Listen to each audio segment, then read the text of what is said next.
Hello friends, இன்றைக்கி நம்ம சேனலில் சத்து மாவு எப்படி தயாரிக்கலான்னு பார்க்கலாம். இது குழந்தைங்கள்லேருந்து பெரியவங்க வரைக்கும் எல்லாருமே சாப்பிட்லாம். முக்கியமாக வளர்கிற குழந்தைங்களுக்கு கொடுக்கும்போது ரொம்பவே சீக்கிரமாக வெயிட் கெயினும் ஆகும், நல்லா ஹெல்த்தியாகவும் இருப்பாங்க. ஸ்கூலுக்கு போகிற அர்ஜெண்ட்டில் ஒரு தோசை 2 இட்லி இந்த மாதிரி தான் சாப்பிட்டு போவாங்க. அதுக்கு நீங்கள் இந்த மாதிரி சத்து மாவு அரைச்சி வச்சுட்டு ஒரு டம்ளர் கூழாக காய்ச்சி கொடுத்தா கூட கடகடன்னு குடிச்சிடுவாங்க. அதே மாதிரி இட்லி தோசையில் விட சத்தை விட இதில் அவங்களுக்கு நிறையா சத்து கிடைக்கும்.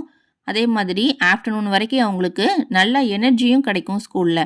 இல்லாட்டி ஸ்கூல்லேருந்து வந்ததுக்கப்புறம் ஈவினிங் கூட நீங்கள் காஃபி டீக்கு பதிலாக இந்த சத்து மாவு கஞ்சி கூட காய்ச்சி கொடுக்கலாம். இதோட நாட்டு சர்க்கரை இல்லாட்டி கருப்பு டீ சேர்த்து காய்ச்சி கொடுத்தீங்கன்னா டேஸ்ட்டு இன்னும் சூப்பராக இருக்கும். இந்த சத்து மாவு எப்படி ரெடி பண்ணலான்னு பார்க்கலாம். அதுக்கு முன்னாடி நம்ம சேனலை இது வரைக்கும் சப்ஸ்கிரைப் பண்ணாதவங்க சப்ஸ்கிரைப் பண்ணிக்கோங்க. அப்படியே பக்கத்தில் இருக்கிற பெல் ஐக்கானையும் கிளிக் பண்ணிவிடுங்க. வாங்க வீடியோக்குள்ளே போகலாம். இது குதிரைவாளி அரிசி 1/4 கிலோ வாங்கியிருக்கேன். நான் வாங்கியிருக்க எல்லா பயிர் அளவுமே 1/4 கிலோ தான். அடுத்ததான் சிவப்பு கவுனி அரிசி, இதுவும் 1/4 கிலோ. சோளம், வெள்ளை சோளம் இருக்குது, சிவப்பு சோளம் இருக்குது, நான் வெள்ளை சோளம் எடுத்திருக்கேன், 1/4 கிலோ. அடுத்ததான் கம்பு, யூரியா கம்பு நாட்டு கம்புன்னு இருக்குது, நாட்டு கம்பாக பார்த்து வாங்கிக்கோங்க, 1/4 கிலோ. இது கேப்பை, 1/4 கிலோ. அடுத்ததா தினை, அதுவும் 1/4 கிலோ. சம்பா கோதுமை அடுத்ததா 1/4 கிலோ. பொரிகடலை 1/4 கிலோ. பாசிப்பயிறு, க்ரீன் கலர் பாசிப்பயிறு உடைக்காதது வாங்கிக்கோங்க, இதுவும் 1/4 கிலோ எடுத்துக்கோங்க. அடுத்ததா முந்திரி 100 கிராம், பாதாம் 100 கிராம், சுக்கு செரிமானத்துக்காக சுக்கு, சோயா பீன்ஸ் 150 கிராம். அடுத்ததா கருப்பு கொண்ட கடலை, இதுவும் 250 கிராம், அதாவது 1/4 கிலோ. வாசனைக்காக ஏலக்காய், ஏலக்காய் சேர்த்து செய்யும்போது நல்லா வாசனையாகவும் இருக்கும், அதனால் ஏலக்காய் 100 கிராம் அளவு வாங்கிக்கோங்க.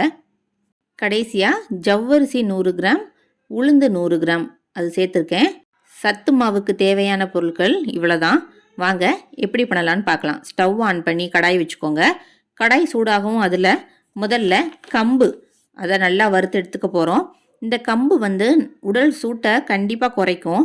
அதே மாதிரி எல்லா தானியத்துலேயுமே அதிக அளவு சத்து இந்த கம்பில் தான் இருக்குது. நிறைய புரோட்டீன் இருக்குது. ஸ்கின்னுக்கும் இது ரொம்ப நல்லது, கண் பார்வைக்கும் இது ரொம்ப நல்லது. நல்லா வாசனை வர அளவுக்கு லைட்டாக அந்த மாதிரி பொரிஞ்சு வரும், அந்த ஸ்டேஜில் எடுத்துக்கலாம், கரிஞ்சிராமல் பார்த்துக்கோங்க. அடுத்ததாக சம்பா கோதுமை, சம்பா கோதுமையில் அதிக அளவு நார்ச்சத்து இருக்குது, விட்டமின் பி சத்து இதில் நிறையா இருக்குது. நல்லா வாசனை வர அளவுக்கு வறுத்துக்கோங்க. ஸ்டவ்வை எப்பயுமே சிம்லேயே வச்சுக்கோங்க, ஏன்னா சத்து மாவு பண்ணும்போது ஸ்டவ் லாஸ்ட் வரைக்கும் சிம்மில் தான் இருக்கணும், ஹை ஃப்ளேம் மட்டும் வச்சிடாதீங்க. இது நல்லா ஓரளவுக்கு பொரிஞ்சு வரும், உங்களுக்கு பார்க்கும்போதே தெரியும், நல்லா டப்பு டப்புன்னு வெடிக்கும். ஓரளவுக்கு நல்லா சூடு பறக்க வரவுமே நம்ம அதை வேறு பிளேட்டுக்கு மாற்றிடலாம். பாருங்கள், நம்ம ஃபஸ்ட்டு போட்டதை விட இப்போ கோதுமை நல்லா பொரிஞ்சு வந்திருக்கு பாருங்கள். இந்த ஸ்டேஜில் நம்ம ஒரு பாத்திரத்தில் மாற்றி எடுத்துக்கலாம். அடுத்ததாக கேழ்வரகு, கேப்பைன்னு சொல்லுவோம் இல்லையா, அந்த கேழ்வரகு, இதுலேயுமே அதிக அளவு புரதச்சத்தும் கால்சியம் சத்தும் அதிகமாக இருக்குது. இம்யூனிட்டி பவர் ஜாஸ்தி இருக்குது இந்த கேழ்வரகுல. இதையுமே வாசனை வர அளவுக்கு நல்லா சூடு பறக்க வறுத்து எடுத்துக்கோங்க. அடுத்ததாக வெள்ளை சோளம், இந்த வெள்ளை சோளத்தில் அதிக அளவு இரும்பு சத்து இருக்குது. அதே மாதிரி அதுக்கு ஈக்குவலாக புரதச்சத்தும் தாமிர சத்தும் இதில் ஜாஸ்தி இருக்குது. மலச்சிக்கல்லாம் வராமல் இது நமக்கு ப்ரொடெக்ட் பண்ணுது. சோளங்கிறதுனால நல்லா பாப்கார்ன் மாதிரி இந்த மாதிரி பொரிஞ்சு வரும். பார்க்குறதுக்கு கம்ப்ளீட்டாக பொரியணும்னு அவசியம் இல்லை, அந்த சூட்டில் ஓரளவுக்கு இந்த மாதிரி டப் டப்புன்னு வெடித்து அது பாப்கார்ன் மாதிரி பொரிஞ்சு வரும். எல்லாம் பொரியிற அளவுக்கு வெயிட் பண்ணணும்னு அவசியம் இல்லை, 1-2 பொரிஞ்சு மற்றதெல்லாம் சூடு பறக்க வரவுமே நம்ம இதை வேறு பிளேட்டுக்கு மாற்றி எடுத்துக்கலாம். பாருங்கள், நம்ம ஃபஸ்ட்டு போட்டதுக்கும் இப்போயும் பாருங்கள், நல்லா அந்த சோளம் பாப்கார்ன் மாதிரி சுற்றி பொரிஞ்சு வந்திருக்கு. இந்த ஸ்டேஜில் நம்ம இதை ஒரு பிளேட்டுக்கு மாற்றி எடுத்துக்கலாம். அடுத்ததாக சிவப்பு கவுனி அரிசி, மற்ற எல்லா அரிசியை விடவும் இதில் தான் அதிக அளவு ஊட்டச்சத்து இருக்குது. எலும்புக்கு ரொம்ப நல்லது, ஏன்னா இதில் கால்சியம் நிறைய இருக்குது. இது நீங்கள் நல்லா பாருங்கள், நம்ம போடும்போது உள்ள கலருக்கும் நல்லா பொரிஞ்சு வந்ததுக்கப்புறம் உள்ள கலருக்கும் உங்களுக்கே டிஃப்ரென்ஸ் தெரியும். இந்த அரிசி நல்லா சூடு வர வர வர என்ன ஆகும்னா 2 2ஆக வெடித்து வரும். பார்த்திங்கன்னா நல்லா ஒயிட் கலரில் உங்களுக்கே தெரியும் பாருங்கள். நல்லா அந்த மாதிரி ஒயிட் கலர் ரெண்டு ரெண்டாக வெடித்து வரவும் இதை வேறு ஒரு பாத்திரத்துக்கு மாற்றி எடுத்துக்கலாம். அடுத்ததாக திணை. இந்த திணையில் அதிக அளவு நார்ச்சத்து இருக்குது.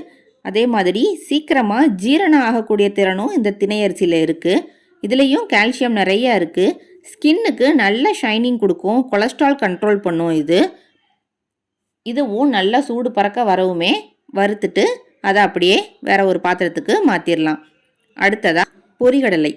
பொரிகடலை வெயிட் இன்க்ரீஸ்க்கு ரொம்ப ஹெல்ப்ஃபுல்லாக இருக்கும். இதில் இம்யூனிட்டி பூஸ்டர், அதாவது நோய் எதிர்ப்பு சக்தி நிறையவே இருக்குது. இதுவும் நல்ல வாசனை வர அளவுக்கு லைட்டாக சூடு தொட்டு பார்த்தா உங்களுக்கே தெரியும். அந்த சூடு வர்ற அளவுக்கு நீங்கள் வறுத்தா போதும். அடுத்ததாக பாசிப்பருப்பு. பாசிப்பருப்பு உடலுக்கு நல்ல பலத்தை கொடுக்கும், நிறைய வலிமை சேர்க்கும், இரத்த ஓட்டத்தை சீராக்கும். இந்த பாசிப்பருப்பில் நிறைய மாவு சத்து, நார் சத்துலாம் இருக்குது. இதில் கால்சியம் நிறைய இருக்குது. இதுவும் கலர் சேஞ்ச் ஆகிற அளவுக்கு வறுத்துட்டு இதையும் நம்ம பாத்திரத்தில் உள்ளே சேர்த்துக்கலாம். அடுத்ததாக கொண்டக்கடலை. கருப்பு கொண்டக்கடலை.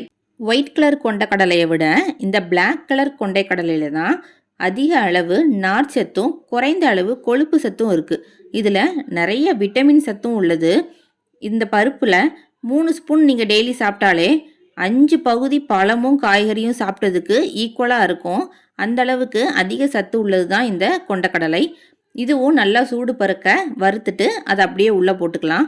அடுத்ததாக சோயாபீன்ஸ்.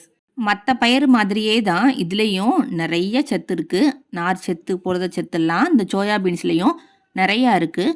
உங்கள் குழந்தைங்க வெயிட் கெயின் பண்ணுறதுக்கு இது ரொம்ப ஹெல்ப்ஃபுல்லாக இருக்கும். பாருங்கள், லைட்டாக இந்த மாதிரி ப்ரௌன் கலரில் சேஞ்ச் ஆகுமே இதை வேறு பிளேட்டுக்கு நம்ம அப்படியே சேஞ்ச் பண்ணி எடுத்துடலாம். அடுத்ததாக பாதாம், முந்திரி, ஏலக்காய். இந்த 3ஐயுமே ஒன்று போல் சேர்த்து நம்ம வறுத்து எடுத்துக்க போகிறோம்.